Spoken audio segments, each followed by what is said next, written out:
የምትጠቀሙ ሰዎች አደጋ ላይ እንዳላችሁ ወቁ። ምክንያቱም ይሄን መድኃኒት ያለ ሐኪም ትዕዛዝ ረጅም ጊዜ መውሰድ አደጋው ከፍ ያለ ነው። ለምሳሌ የአጥንት መሳሳትና መሰበር። ሰላም ውድ የዩቲዩብ ቻናል ቤተሰቦቼ እንዴት ናችሁ? በዚህ ቻናል የተለያዩ ጤና ነክ ነገሮችን የምናወራበት ቻናል ነው። ይህን ቻናል ቤተሰብ ያልሆናችሁ ቤተሰብ እንድትሆኑ እጋብዛችኋለሁ። እንዲሁም ይህ ቪዲዮ ለብዙ ሰዎች ሊጠቅም ስለሚችል ሼር እንድታደርጉላችኋለሁ። የትኛውም አይነት አስተያየት ካላችሁ፣ የህክምና ጥያቄ ካላችሁ ኮሜንት ሴክሽን ላይ እንድትጽፉልኝ እጋብዛችኋለሁ።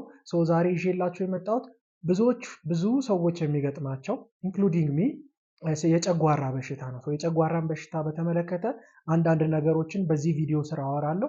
እንዲሁም የጨጓራ ህክምና የጨጓራ በሽታ ህክምናን በተመለከተ እናወራለን። በተለይ መጨረሻ ላይ ብዙ ጊዜ ከፋርማሲ እየገዛን ስለምንጠቀመው ስለ ኦሜፕራዞል ስለተባለው መድኃኒት አደገኛነት ስለምናወራ ይህን ቪዲዮ እስከ መጨረሻው እንድትከታተሉ ጋብዛችኋለሁ። የጨጓራ በሽታ ምልክቶች ኮመንሊ የሚታወቁ ናቸው። ደረት አካባቢ የማቃጠል ስሜት፣ የሆድ መነፋት ስሜት፣ ማቅለሽለሽ፣ አንዳንድ ጊዜ ማስታወክ፣ እንደዚህ አይነት ስሜት ይኖራሉ። በተለይም ደግሞ ምግብ ከበላን በኋላ ኮንፈርት የመነሳት ስሜት፣ ኮንፈርት የማጣት ስሜት፣ እንዲሁም ደግሞ ትንሽ ምግብ እንደበሉ የመጥገብ ስሜቶች፣ እነዚህ ከጨጓራ ህመም ጋር የሚያያዙ ምልክቶች ናቸው። የጨጓራ በሽታ መንስኤዎች ከሚባሉት ቶፕ ሊስት ውስጥ ካሉት መካከል የኢንፌክሽን ነው። ይህም ኢንፌክሽን ኤች ፓይሎሪ የተባለው ባክቴሪያ በብዛት ተራብቶ ሲገኝ ኤች ፓይሎሪ ኢንፌክሽን ይህን የጨጓራ በሽታ ሊያመጣ ይችላል።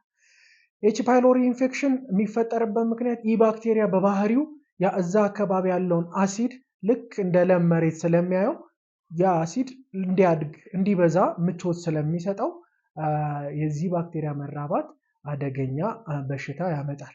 ሌላኛው ብዙ ጊዜ የምንጠቀማቸው መድኃኒቶች በተለይም ለህመም ማስታገሻ ብለን የምንጠቀማቸው እንደነ አይቡፕሮፌን፣ ዳይክሎፌኔክ፣ እንደነ ሜሎክሲከም የሚባሉ መድኃኒቶችን ረጅም ጊዜ ኤግዞስት ማድረግ ስፔሻሊ ያለ ሐኪም ትዕዛዝ ኤግዞስት ማድረግ ይህንን የጨጓራ በሽታ ሊያመጣ ይችላል።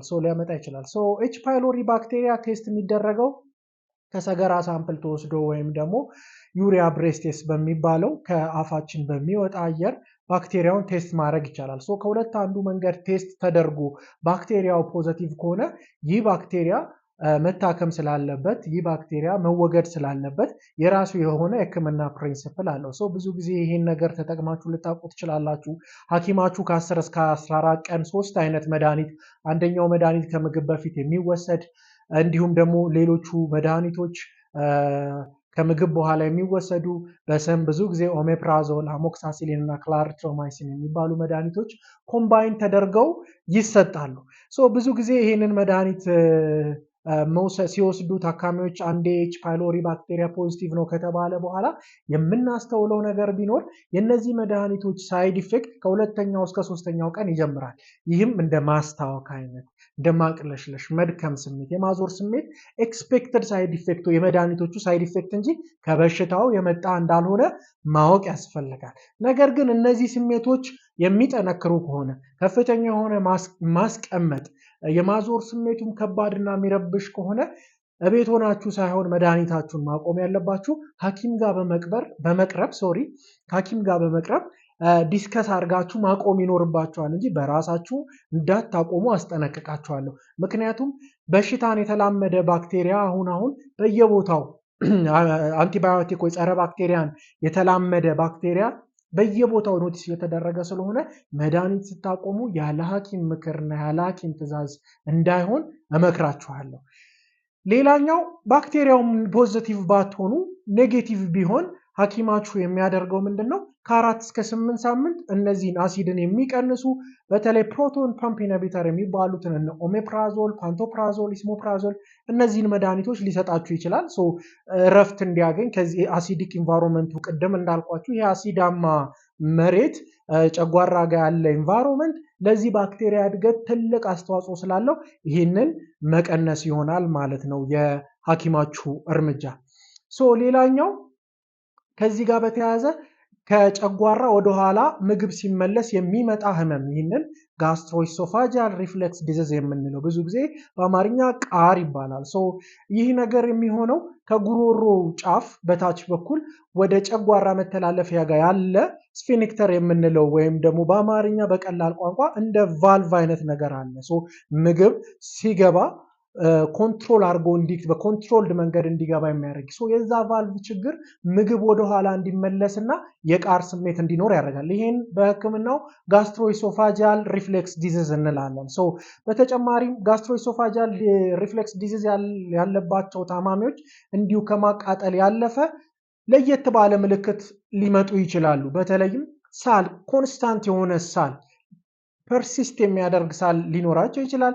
ልክ እንደ አስም ታማሚዎች አይነት ስሜት ሊኖራቸው ይችላል። ማስታወክ፣ ደም የቀላቀለ ትውከት፣ በተለይ እንደዚህ አይነት ምልክት ሊኖራቸው ይችላል።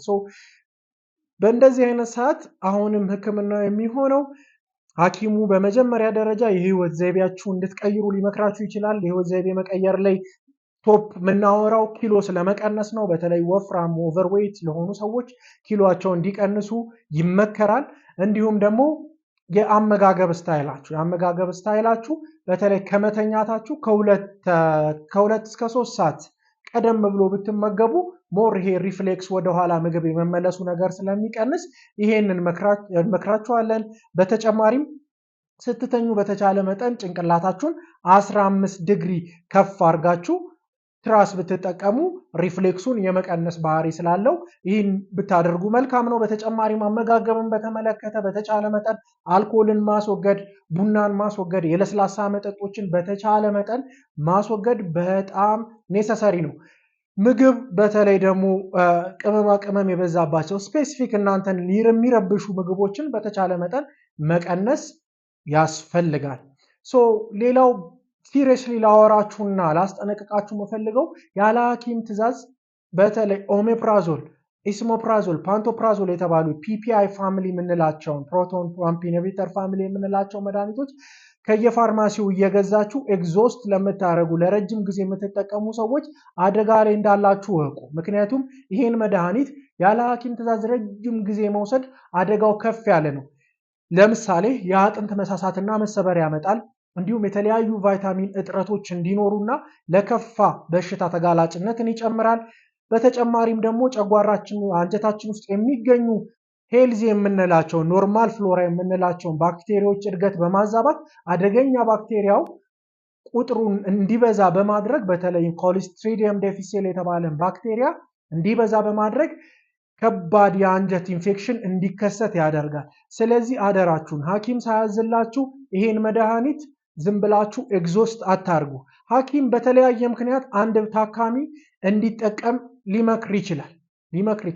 ይህም ሲሆን ጥቅምን ከጉዳት ጋር አመዛዝኖ ሐኪሙ ይህን የሚወስን ሲሆን፣ በግለሰብ ደረጃ ግን እናንተ በምንም አይነት ሁኔታ ጨጓራ ህመም ሲያስቸግራችሁ ኤቭሪ ታይም ይህን መድኃኒት በወሰዳችሁ ቁጥር ሪስክ እየሳባችሁ እንደሆነ አደጋ እየሳባችሁ እንደሆነ እንድታውቁ ፈልጋለሁ። ይልቅስ በተቻላችሁ መጠን ሆምሜድ የሆኑ ሪሜዲዎችን በተለይ አሲድ በሚበዛ ሰዓት ቤዝ ያላቸውን መጠጦች ለምሳሌ ወተትን መጠቀም ትችላላችሁ። ወይም ደግሞ ፎርሙሌት የተደረጉ በየፋርማሲው የሚገኙ እንደነ ፔፕቲካ ጄል ያሉ ሽሮፖችን ወስዳችሁ ማየት ትችላላችሁ። ከዛ ውጭ ግን ምርመሮች አድርጋችሁ በተለይም ደግሞ ረጅም ጊዜ መድኃኒት እየወሰዳችሁ የማይመለስ ከሆነ በተጨማሪ የኢንዶስኮፒ ምርመራ በማድረግ ኤግዛክት ሕክምናውን ልታደርጉ ያስፈልጋል። በተጨማሪም ጥንቃቄ የሚያስፈልገው እነዚህ ምልክቶች በተለይም ከ55 ዓመት በላይ ከኪሎ መቀነስ ጋር በተለይም ኤክስፕሌን ሊደረግ የማይችል የኪሎ መቀነስ፣ ከፍተኛ የሆነ ድካም አብሮት የሚመጣ ከሆነ ይህም ለካንሰር የሚጠቁመን ነገር ስላለ ቶሎ ወደ ሕክምና ሄዶ መታየት ያስፈልጋል። በዚህ ቪዲዮ ብዙዎቻችሁ እንደተማራችሁና በአጭሩ የጨጓራ ህመምን ምልክትና ምንነት እንዲሁም ከሕክምናው ጋር እንደተረዳችሁ ተስፋ አድርጋለሁ። የትኛውም አይነት ጥያቄ ካላችሁ ኮመንት ሴክሽን ላይ ብጽፉልኝ አውቶማቲካሊ ኮሚኒኬት የማደርጋችሁ ሲሆን ሌላም ተጨማሪ ጥያቄዎች ቢኖራችሁ ዲስከስ ማድረግ እንችላለን። አመሰግናለሁ። ይህን ቻናል አሁንም ሰብስክራይብ ያላደረጋችሁ ሰብስክራይብ አድርጉ። ለብዙዎች እንዲደርስ ሼር አድርጉ። ባይ ባይ።